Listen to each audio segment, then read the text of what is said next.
미국에는 이 침례교회가 굉장히 아주 큰 교단입니다. 그런데 그 미국의 침례교회 닉 이젤이라고 하는 목사가 쓴 위기라는 그런 책이 있는데, 그 위기라는 그런 책에 보면 이런 이야기가 있습니다. 이 바이올린을 만든 한 장인이 있었습니다. 그는 최상의 바이올린을 만들기 위해서 아주 질이 좋은 나무를 구하려고 총력을 기울였습니다. 어떻게 하면 좀 질이 좋은 이 바이올린을 만들까라고 해서 좋은 나무를 구하려 다녔습니다. 그러면서 그런 가장 좋은 국내산 나무를 고르고요. 또 질이 좋다는 외국산 나무를 수입해 보기도 그렇게 했습니다. 그러나 그런 모든 노력에도 불구하고 그는 자신이 원하는 그런 바이올린을 만들 수가 없었습니다. 자신이 생각하고 있는 그 좋은 음을 내는 바이올린이 나오지를 않아요. 그러던 중에 수목 한계선에서 자란 나무 조각을 발견하게 됐습니다. 그 나무에는 옹이가 많고요. 이리저리 뒤틀린 그런 모양의 나무였습니다. 이 수목 한계선이라고 하는 것은 그 기후가 아주 건조하고 차가워서 나무가 자라기 어려운 한계선을 말합니다. 나무가 아주 잘 자라기 어려운 그런 한계선이에요. 추위와 건조한 기후 때문에 그 나무가 자라다가 고사당할 위기에 놓이고요. 그러다가 다시 기후가 좋아지면 자라는 그런 나무가 수목 한계선에서 자란 나무입니다. 그러다 보니까 비가 많이 오는 밀림에서 자란 나무처럼 곱게 그리고 큰 나무로 자라지를 못합니다. 우리가 동남아시아 보게 되면 그냥 나무들이 곱게 쭉 아주 자란 나무들 보잖아요.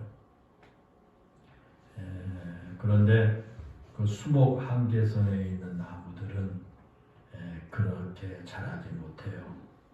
겨울에는 아주 매서운 바람과 산꼭대기에서 부는 황량한 비바람을 맞으면서 자라다 보니까 그 나무 모양이 곧게 자라지 못하고요. 또 그 나무가 크게 자랄 수가 없어요. 그러나 그 나무가 단단하기가 이루 말할 수 없이 단단합니다. 아주 나무가 단단한 그런 나무.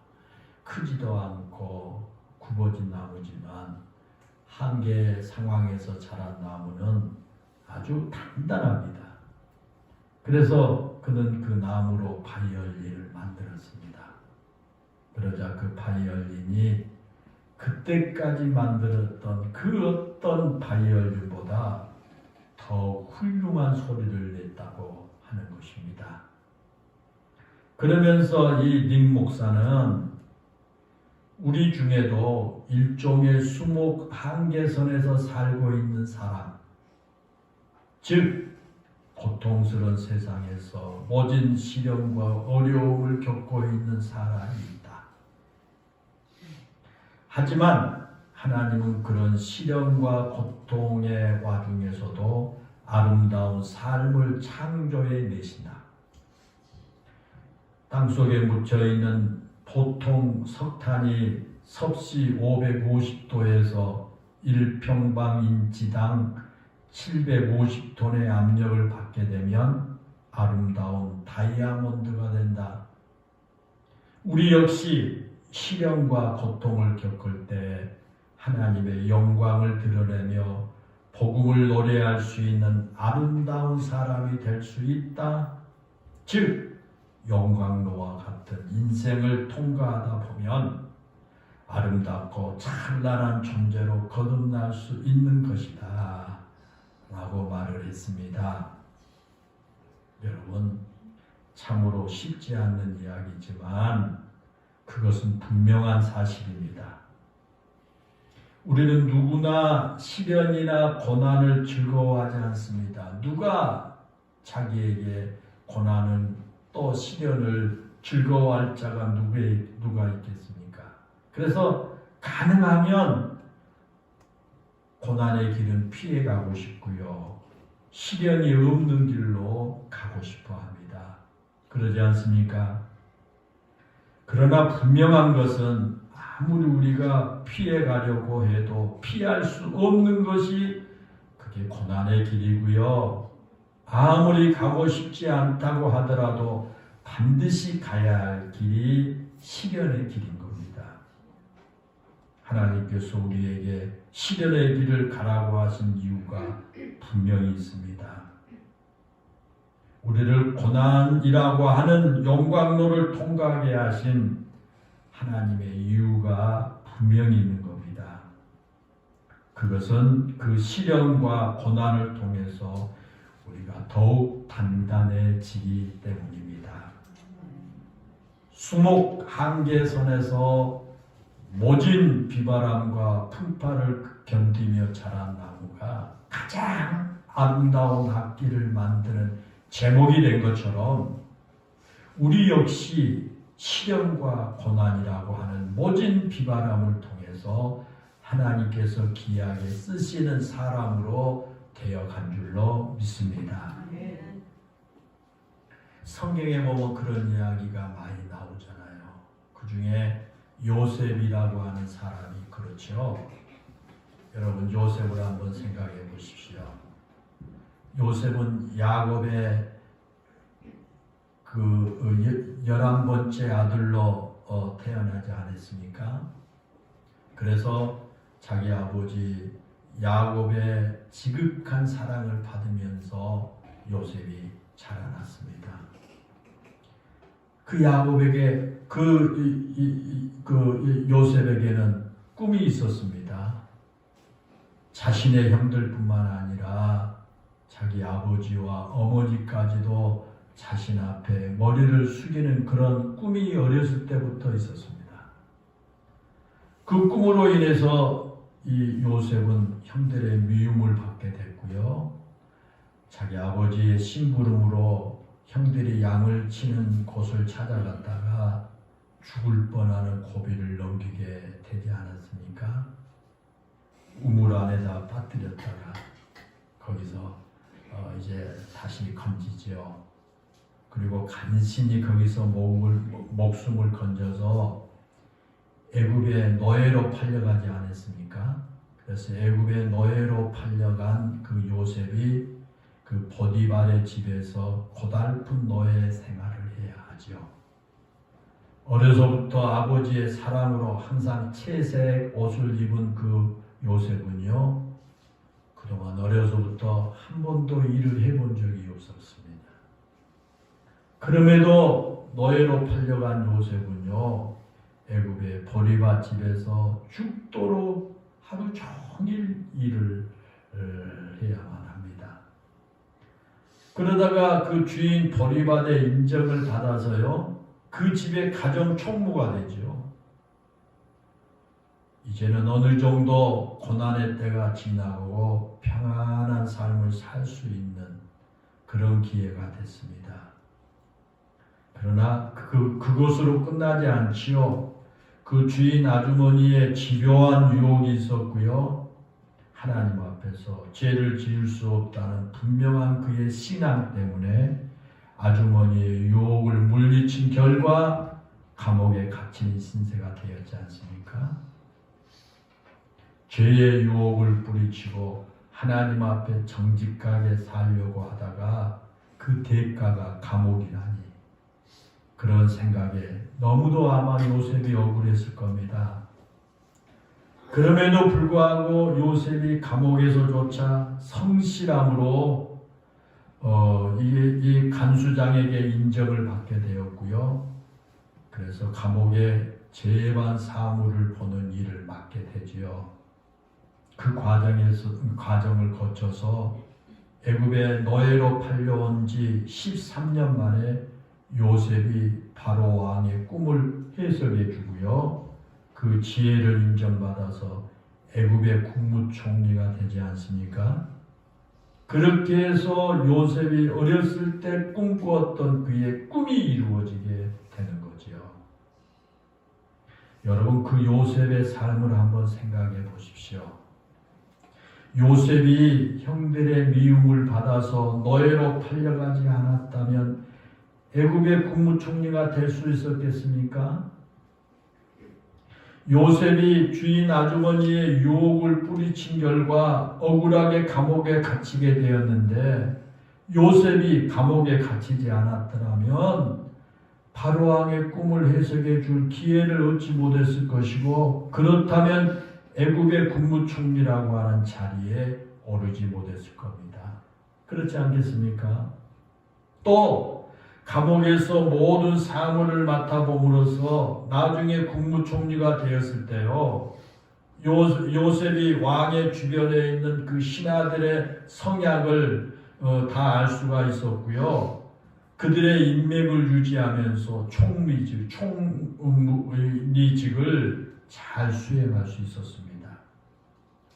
여러분, 만약에 요셉이 감옥에 갇히지 않았더라면 비록 바로 왕이 요셉을 국무총리로 임명했다고 할지라도 그 총리직을 제대로 수행하지 못했을 겁니다. 강대국 애굽에도 수많은 정치인들이 있는데 그 변방의 아주 작은 히브리 백성, 그것도 노예로 팔려온 나이 30세의 젊은 요셉이 국무총리가 된다고 할 때 그 애굽의 정치인들이 그것을 그대로 받아들일 수 있겠습니까? 정치인들이 얼마나 아주 간사한 사람들입니까? 악한 사람들입니까? 요셉이 갇혔던 감옥이 왕의 죄수들을 가두는 그런 감옥이었습니다. 그 감옥에서 요셉이 왕의 주변에 있는 정치인들을 수없이 많이 만날 수 있었습니다. 그리고 그들에게 요셉의 지혜와 성실함을 인정받았습니다. 그래서 바로 왕이 그를 국무총리로 임명했을 때 애굽의 정치인들 가운데 어느 누구도 요셉을 반대하지 않은 거예요. 그와 같이 만약 요셉에게 노예로 팔려가는 시련이 없었다면, 그리고 억울한 누명을 쓰고 감옥에 갇히는 그런 시련이 없었다면 요셉은 결코 큰 사람으로 쓰임을 받을 수가 없었을 것입니다. 하지만 그에게 닥쳐온 고난과 시련의 과정을 잘 견디고 이겨냄으로써, 그리고 그 과정에서 믿음을 잃지 않고 믿음을 지킨 결과 오늘의 요셉이 될 수 있었다라는 겁니다.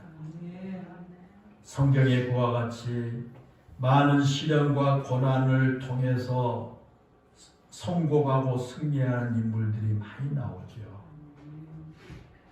온실에서 자란 나무처럼, 열대지방에서 그냥 자란 그런 나무처럼 아무런 시련과 연단 또 고난이 없이 성공한 인물들은 성경에 아무도 없습니다.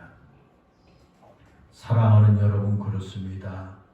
연단의 과정이 없이는 단단해지지 않습니다.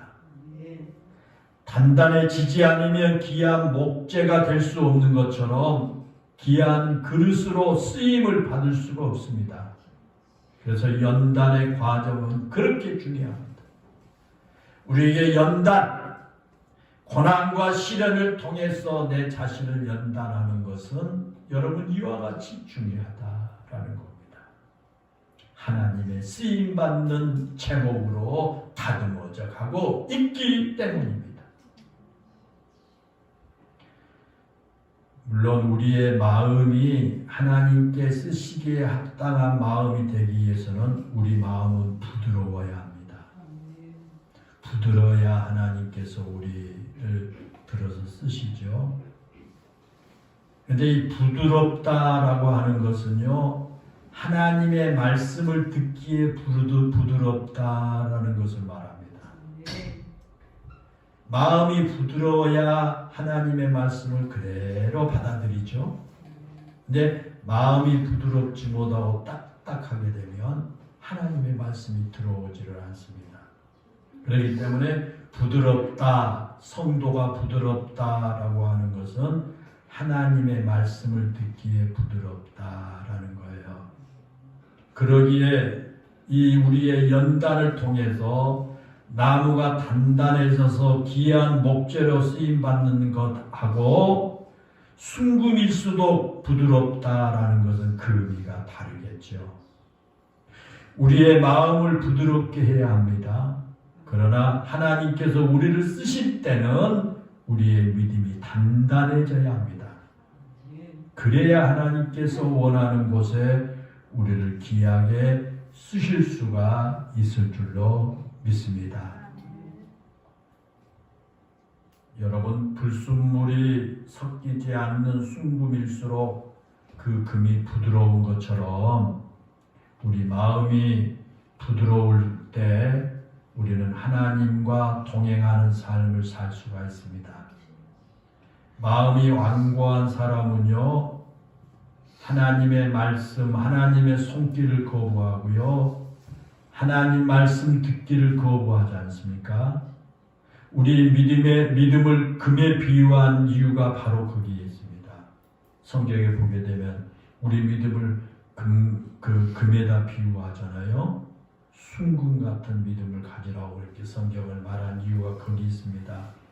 부드러워서 하나님께서 말씀하실 때 그 말씀을 그대로 받아들일 수 있는 마음, 하나님 말씀에 순종할 수 있는 그런 마음이 순금처럼 값진 믿음의 마음이다라는 거예요. 그래서 성경에 하나님은 우리에게 순금 같은 그런 믿음을 가지라, 순금 같은 마음을 가지라 그래서 말합니다. 그런데 여러분, 우리가 잘 아는 것처럼 이 부드러운 순금이 만들어지기까지는요, 혹독한 연단의 과정을 거쳐야 부드러운 순금이 되는 겁니다. 땅에서 캐어낸 금이 순금으로 발견된 경우는 없어요. 땅에서 바로 캤는데 그게 순금 아니에요. 그런 경우는 절대 없습니다. 모든 여러분들이 좋아하는 그 순금은요, 금은요, 다른 이물질과 섞여 있는 상태에서 땅에서 채굴됩니다. 땅에서 막 채굴될 때는 그게 온갖 이물질이 다 있어요. 그리고 그 이물질을 제거하기 위해서는요, 용광로 속에다 집어넣잖아요. 땅에서 바로 금을 캘 때는요, 그건 순금이 아니에요. 온갖 이물질이 다 끼어 있어요. 그거 가지고는 여러분 금가락지 못 만들잖아요. 그래서 그걸 갖다가 용광로 속에 집어넣습니다. 그래서 섭씨 1000도가 넘는 용광로에서 끓이고 또 끓여서 순금을 얻어낸 거예요. 그렇게 얻어진 금이라야 진짜 금이 되는 겁니다.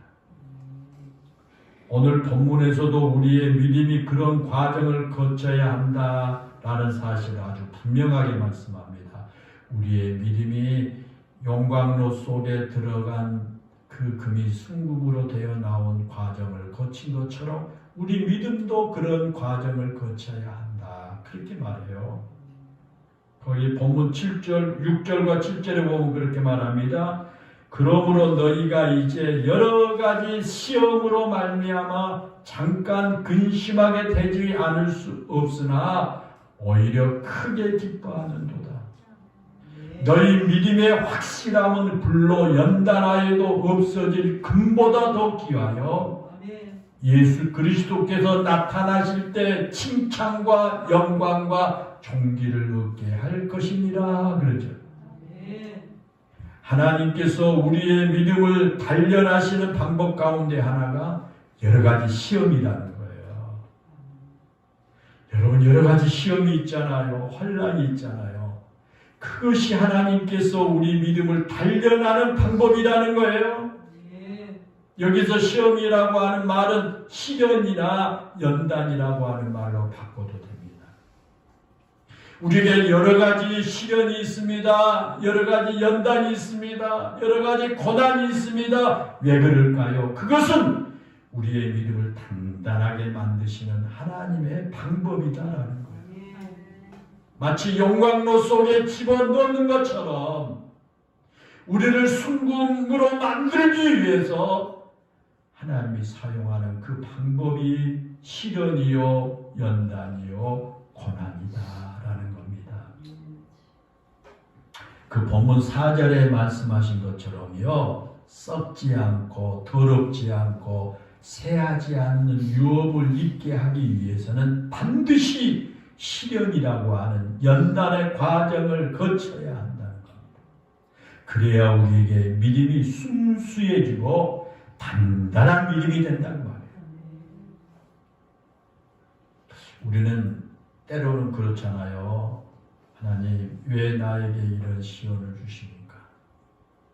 왜 나에게 이런 정말 감당하기 힘든 고난이 있습니까? 왜 내가 이런 고난을 꼭 겪어야만 합니까? 라는 질문을 할 수 있죠. 여러분 그러잖아요. 한 번쯤은 다 있었을 줄 압니다. 하나님, 왜 나에게 이런 시련이 있습니까? 왜 내가 이런 고난을 나이가 꼭 겪어봐야 합니까? 라는 질문을 우리 할 수 있어요. 또 때로는 나는 이런 시련 겪지 않아도, 이런 고난 없어도 충분히 잘 살 수 있습니다. 나는 이런 고난의 길을 가지 않고도 충분히 좋은 믿음을 유지할 수 있습니다. 라고 항변하고 싶은 마음도 있습니다. 내가 이런 시련 없이도 얼마든지 내가 잘할 수 있습니다. 그런데 왜 나에게 이런 시련이 있습니까? 라고 항변할 수 있지요. 그런데 여러분, 정말 그럴까요? 우리에게 시련이나 고난의 과정을 거치지 않고도 우리가 충분히 좋은 믿음과 좋은 삶을 살 수 있을까요? 여러분, 그럴 수 있을까요? 이런 이야기가 있습니다. 금을 그 연마하는 한 재련사에게 어떤 사람이 물었습니다. 당신은 금을 이렇게 연마하면서 순금이 됐다는 것을 어떻게 합니까? 그렇게 물은 거예요. 그러자 그 재련사가 대답하기를요, 금을 자꾸 끓입니다. 그렇게 끓이다 보면 불순물은 자꾸 올라오게 되어 있어요. 그러면 그 불순물을 다 걷어냅니다. 걷어내고 또 걷어내다 보면 맨 나중에 그 순금 속에 내 얼굴이 찬란하게 비칠 때가 있습니다. 그때야 이제 순금이라고 하는 것을 내가 이제 확신하게 됩니다. 그렇게 말한 거예요. 재련사의 그 말에 의하면 순금이 아니면은 얼굴 모습이 찌그러지거나 그 이상하게 보인다는 거예요. 그런데 끓이고 또 끓이고 불순물을 또 걸러내고 끓이고 또 끓이고, 여러분 곰탕 끓인 것처럼, 여러분 뼈국물 끓일 때 그런다며요. 그 기름 든 거 다 걷어내고 또 끓이다가 기름 든 거 걷어내고. 텔레비전에 잠깐 보니까 요즘에는 그냥 인스턴트 곰탕 그거 나와가지고요, 극한 직업 그거 한 거 보니까 큰 가마에다가 그 뼈 갖다 집어넣어서 계속 24시간 끓이면서 뭐 하느냐, 거기에 떠오르는 그 이 기름을 다 걷어내죠. 계속 걷어내고 나중에 그 다 걸르게 되면 아주 맛있는 그런 곰탕이, 아주 진곰탕이 나오더라고요. 순금도 여러분 그렇잖아요. 계속 그 1000도 이상 되는 용광로 속에 넣고 계속 끓이고 또 끓이면 불순물이 또 올라와요. 그거 걷어내고 또 끓이면 또 올라와요. 걷어내고 끓이면 또 올라와요. 그래서 계속 걷어내다 보게 되면 그 그 순금의 장인의 얼굴이 비치는데요. 그때는 이제 아주 정확하게 찬란하게 맑게 얼굴이 비치면 됐다. 이제 순금이다. 그렇게 이제 한다는 거죠. 그러면 제대로 된 순금을 만들어낸다는 겁니다. 사랑하는 여러분, 하나님께서 우리 인생을 다루는 방법도 그렇습니다. 하나님께서 저와 여러분을 다루는 방법도 똑같습니다. 내 안에 있는 교만한 마음을 걷어내시고 세상의 것을 욕망하는 거짓된 허상을 걷어내기 위해서 우리를 풀무불과 같은 용광로에 끓이시고 또 끓이십니다. 그렇게 끓이지 않으면 우리는 우리의 거짓된 자아의 노예가 되어 있으면서도 자신의 생각과 습관이 얼마나 잘못되었는지를 모릅니다. 그러나 그 시련을 통해 우리는 우리 자신을 되돌아보면서 무엇이 내 안에 있는 불순물인지를 깨닫게 됩니다. 무엇이 내 안에 불순물인가? 무엇이 내 안에 정말 잘못되어 있는가를 깨닫게 되는 겁니다. 시련이라고 하는 용광로가 그것을 자꾸 수면 위로 끌어올립니다. 내가 고난을 통해서 시련을 통해서 그렇지 내가 이게 정말 잘못된 거였구나. 내가 그런 그 찌꺼기들이 그런 그 불순물들을 깨닫게 되는 겁니다. 그런 거짓된 자아와 세상에 썩어질 헛된 욕망이라는 불순물이 내 안에서 거쳐지게 되고 또 거쳐지면 결국 내 안에 있는 하나님의 모습이 그때 보이기 시작하는 겁니다. 하나님께서 우리를 자신의 형상대로 만드셨는데 우리는 그 세상의 불순물들 때문에 우리 안에 하나님의 형상을 보지 못한 채 살아갑니다. 죄로 인해서 하나님의 형상이 감추어져 있기 때문입니다. 그런데 나에게 시련이라고 하는 그 고난의 풀무불에서 내 죄의 욕망과 세상의 거짓된 것들이 하나하나 다 걸러지면서 내 안에 있는 하나님의 형상을 비로소 보게 된다는 겁니다. 그래서 하나님을 보게 돼요. 그러니까 나에게 고난과 시련의 모든 과정을 통해서요, 내 그 불순물들을 다 내가 이제 보고 이제 깨닫게 되잖아요. 걷어내잖아요. 그러면 이제 하나님 보여요. 그러면 하나님 찾아요. 그러면 하나님 무지해요. 20세기 최고의 기독교 작가라고 불리는 이 루이스는 말하기를요. 왜 우리에게 환난이 있는가? 그것은 대부분의 사람들이 이 큰 일을 당하기 전까지, 그 큰 환난을 당하기 전까지 하나님의 음성에 대해서 무관심하기 때문이다 그렇게 말해요. 이런 인생을 향해서 고통은 하나님의 뜻을 전하는 확성기다 그렇게 말합니다. 다시 말씀드립니다. 왜 나에게 이런 환난이 있는가? 왜 나에게 이런 고난이 있는가? 그것은 대부분의 사람들이 그 큰 일을 당하기 전까지는 하나님의 음성에 대해서 무관심하기 때문이다. 그런 인생을 향해서 그에게 주어진 환난, 고통, 시련은 하나님의 뜻을 전하는 확성기다 그렇게 말하는 거예요. 여러분 왜 루이스가 시련과 고난을 확성기라고 표현했겠을까요?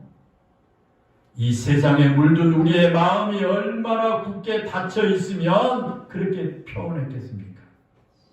하나님께서 아무리 큰 소리로 외쳐도 세상의 소리에 귀가 가리워져서 하나님의 음성을 듣지 못하는 현대인들, 자신의 욕망의 소리에 매몰되어서 그 욕망을 따라가느라고 하나님의 세미한 음성을 고사하고 하나님의 말씀에 관심조차 갖지 않는 현대인들이기 때문에 루이스는 그렇게 비유해서 말씀을 하는 거예요.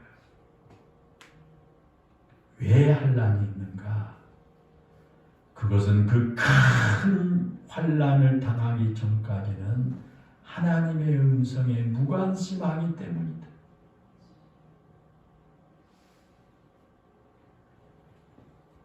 내 삶을 향해서 나에게 주어진 그 고통은 하나님의 뜻을 나에게 전하는 확성기다. 그래서 그는 그렇게 이야기한 겁니다. 지난주에 우리가 말씀을 나눈 것처럼 하나님께서는 오늘 우리가 창조주이신 하나님과 행복한 사랑의 교제를 나누는 믿음의 삶을 살기를 원해요. 이 시간 하나님께서 이 자리에 앉아있는 여러분 모두가 함께 행복한 사랑의 교제를 나누기를 원합니다. 이것이 우리 믿음의 삶입니다. 그것이 오늘 우리에게 주신 최고의 소망입니다. 정말 우리에게 간절한 소망이 있다면 그것은 내가 하나님 품에 안겨서 하나님과 함께 동행하는 그런 삶이어야 합니다. 그것이 우리에게 있는 산 소망입니다. 그런데 죄의 유혹에 빠져 살아가는 사람들은요, 하나님의 음성을 애써서 외면합니다. 달콤하게 속삭이는 세상의 욕망 소리에 취해서 우리를 사랑한다고 말씀하신 하나님의 음성을 듣지 못한 채 살아갑니다. 그러면서도 아무런 영적 갈증조차 느끼지 못한 것입니다. 그런 우리를 향해서 하나님께서는 확성기를 통해서라도 하나님의 말씀을 들려주고 싶어 합니다. 죄에 빠져 살지 말고 거룩한 믿음으로 살라고 말씀합니다. 자아의 욕망의 노예가 되지 말고 거룩하신 하나님과 손잡고 하나님과 동행하는 삶을 살자고 말씀합니다. 세상의 여러 가지 유혹에 우리의 마음 빼앗기지 말고 오직 하나님만 바라보며 살라고 말씀을 하십니다. 성경에 보면요, 이스라엘 백성들에게 그 광야의 생활은 너무 힘든 고난이었지 않습니까? 그런데 그들은 그 광야의 고난을 통해서요, 철저하게 하나님만 의지하고 하나님과 동행하는 연습을 한 거예요. 광야에서. 오늘 만나를 먹었어도 내일 하나님께서 다시 만나를 주셔야만 내일의 양식이 해결되지 않았습니까?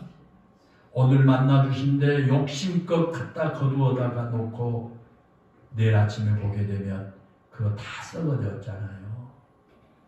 하나님께서 주시는 것으로 그날 살라고 하는 말씀의 의미지요. 오늘 아무리 많이 쌓아도 그것은 내일에 먹을 수가 없는 거예요. 하루만 지나면 모두 다 썩고 맙니다. 그래서 그날 그들은 하나님을 신뢰하고 하나님을 의지해야 됩니다. 그러기 위해서 하나님이 그렇게 한 거예요. 짓궂어서 그런 게 아닙니다. 그날 하나님 의지하라는 겁니다. 그날 하나님 신뢰하라는 겁니다. 그리고 불기둥과 구름기둥을 보내잖아요. 불기둥과 구름기둥이 움직일 때면 그것을 사인으로 해서 그들이 장막을 옮겨야 합니다. 아무리 좋은 곳일지라도 하나님께서 이제 떠나자라고 불기둥과 구름기둥으로 이제 사인을 보내면 그들은 그걸 떠나야만 합니다. 아무리 척박하고 힘든 곳일지라도 하나님께서 그곳에 머물러 있으라고 불기둥과 구름기둥을 움직이지 않고 그곳에 머물게 하시면요, 그들은 그냥 그 자리에 머물러 있어야만 합니다. 그것이 바로 하나님과 동행하는 훈련이었습니다. 사랑하는 여러분, 우리의 삶에도 때로는 그런 광야와 같은 삶이 찾아올 때가 있습니다. 먹을 것을 구하지 못해서 하루하루 하나님의 도우시는 손길을 바라보아야 할 때도 있습니다. 타는 목마른 가운데 하나님께서 반석을 쳐서 물을 주시기만을 기대하며 고통 가운데 기다려야 할 때도 있습니다. 때로는 내 생각과 내 계획이 아무런 힘을 발휘하지 못해서 안타까운 마음만 간직한 채 한없이 기다려야 할 때도 있습니다. 걱정과 염려가 내 마음을 짓누르고 있기에 빨리 무언가 변화가 일어나야 할 텐데 아무런 징조도 보이지 않아서 무작정 기다려야 할 때도 있습니다.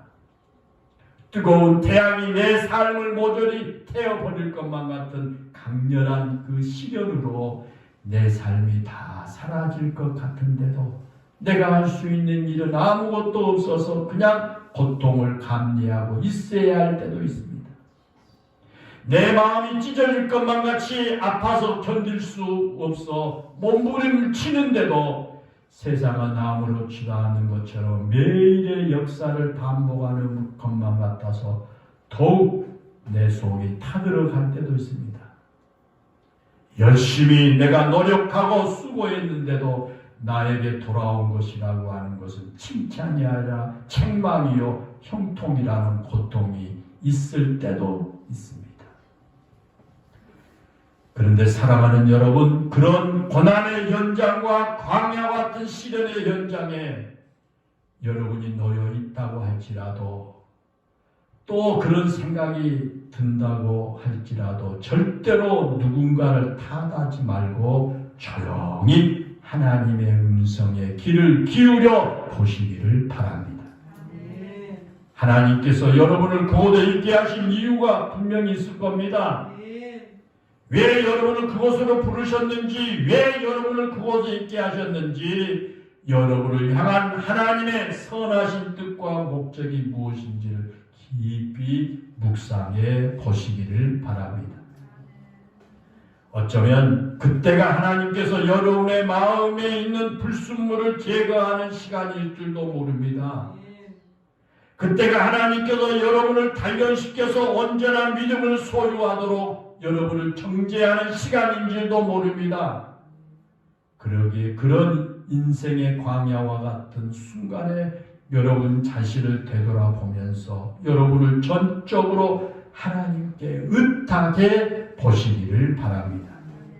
그러면 하나님께서 분명히 여러분에게 세미한 음성으로 말씀해 주실 것입니다. 그리고 그럴 때 여러분이 하나님 품 안에 있음을 기억하십시오. 그때가 하나님께서 여러분과 함께 동행하시기 위해서 잠시 여러분을 멈춰 서게 하시는 때이기 때문입니다. 그와 같이 하나님께서 우리를 광야와 같은 고난 가운데 두신 이유는 하나님과 더욱 깊은 영적인 교제를 나누는 하나님의 백성이 되게 하기 위함입니다. 우리는 이 땅에서 더 많은 것을 누리기를 소망하지만 하나님께서는 저 하늘에 있는 것을, 더 좋은 것을 소망하며 살기를 원하십니다. 우리는 나의 계획이 이루어지기를 기대하지만 하나님께서는 나를 향한 하나님의 선하신 뜻이 이루어지기를 원하십니다. 우리는 이 세상에서 더욱 풍요롭게 살기를 원하지만 하나님께서는 하늘의 풍요로운 가운데 살기를 원하십니다.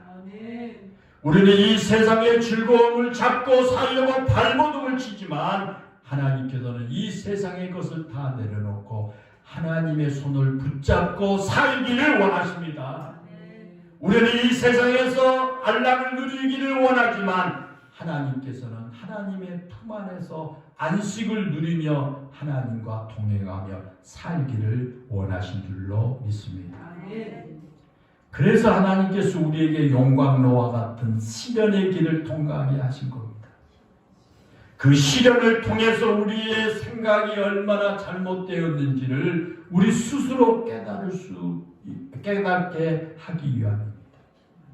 그 시련을 통해서 우리가 금보다 더 귀한 믿음을 가질 수 있고 그 믿음으로 인해서 우리가 주님께서 이 땅에 다시 오실 때 칭찬과 영광과 존귀함을 얻기 때문입니다.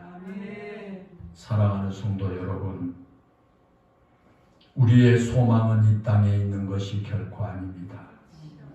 이 땅의 것이 우리의 소망일 수 없습니다. 부디 연단과 시련을 통해서 여러분의 마음과 여러분의 믿음 속에 섞여 있는 모든 불순물들을 제거하시기를 바랍니다. 이 세상의 욕망과 이 세상의 가치를 따르는 거짓된 교훈을 버리십시오. 그래야 하나님과 온전한 교제를 누리는 삶을 살 수 있습니다. 때로는 시련이 우리에게 고통이지만 그 고통이 우리에게 영원한 것을 바라보게 하고요, 영원한 것을 소유하게 하는 겁니다. 그리고 그 시련이 우리의 욕망을 내려놓고 하나님과 동행하는 삶을 살게 하는 것입니다. 그것이 바로 금보다 귀한 믿음이고 하나님과 깊은 영적 교제를 나누는 삶인 것입니다. 기도하겠습니다. 은혜롭고 감사하신 하나님, 우리 영일교회 모든 성도들이 우리의 소망은 이 땅에 있는 것이 아니다고 하는 이런 진실한 고백이 있게 해 주시기 원합니다.